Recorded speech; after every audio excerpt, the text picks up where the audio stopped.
All right, so today we're going to be talking a little bit about the controversial topic of keeping endangered species in zoos for the purposes of breeding them in the hopes of prolonging their longevity as a species. This is a controversial topic because of past mistreatment that has taken place in zoos and people's lack of trust in whether or not it's actually being handled in an ethical manner. But recent changes to the way that a lot of zoos handle that has changed it and created a shift in the belief of a lot of people.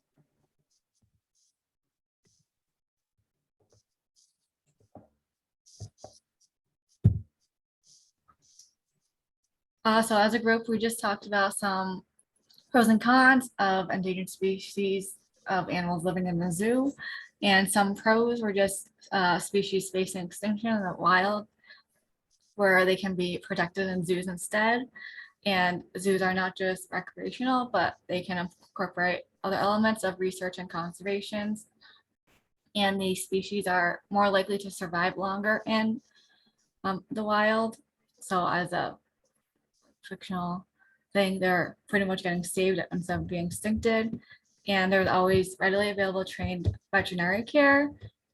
And there are also programs that are successful, such as the SAFE program, which also is the saving animals from extinction. And there's also educational resources as well.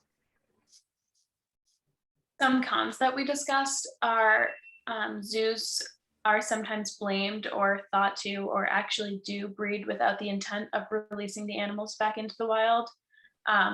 So you can kind of infer that they're just breeding for recreational use and money and profit, instead of actually with the good intent of saving the species.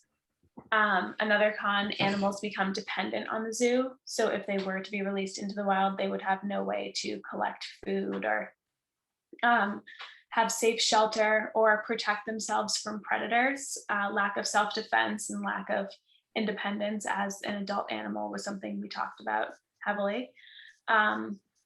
If you're in a zoo, the animal also has a risk of bacteria and infections that they might not be at risk to in the wild, and their immune systems might be different if they always grew up in a zoo based on if they grow up in the wild, because they're exposed to less of some things and more of others.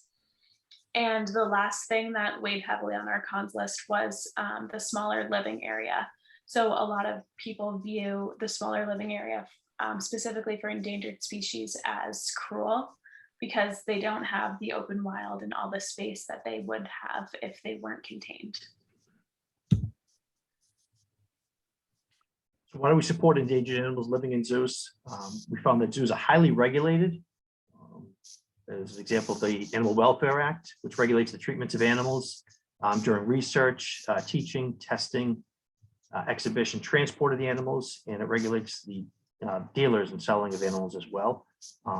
Most zoos go through an accreditation process, which proves that they successfully prevented the extinction of 9 species of animals. The accreditation process is highly regulated and provides best practices for the zoos. The Endangered Species Act of 1973, which was enabled to protect the endangered species, as well as the Association of Zoos and Aquariums, which protects endangered species in different ways. And then the last thing we talked about was the ethical conversation about species in the best interest of having animals in zoos. And we all agreed that because of all these, that the zoos were a better option of the endangered species and keeping them alive and well. It has been proven numerous times over.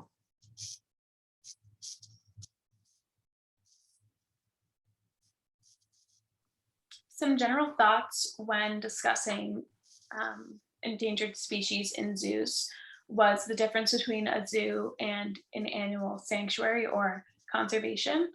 And we found that sanctuaries do not breed by trade or sell animals. So that supports or defeats the argument that they are in it for profit and not for the animal's well-being.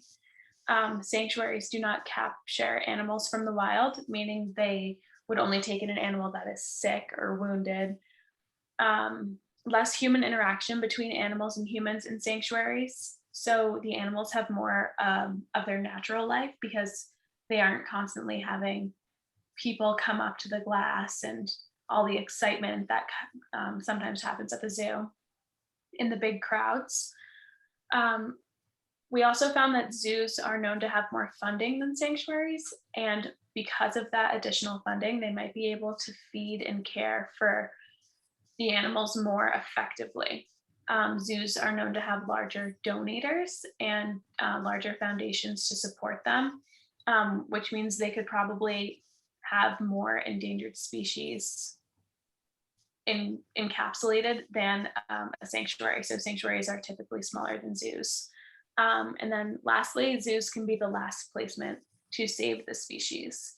So because of that additional funding and space where the endangered species can exist, they could be the last resource in actually saving and breeding that species, seeing how sanctuaries do not breed.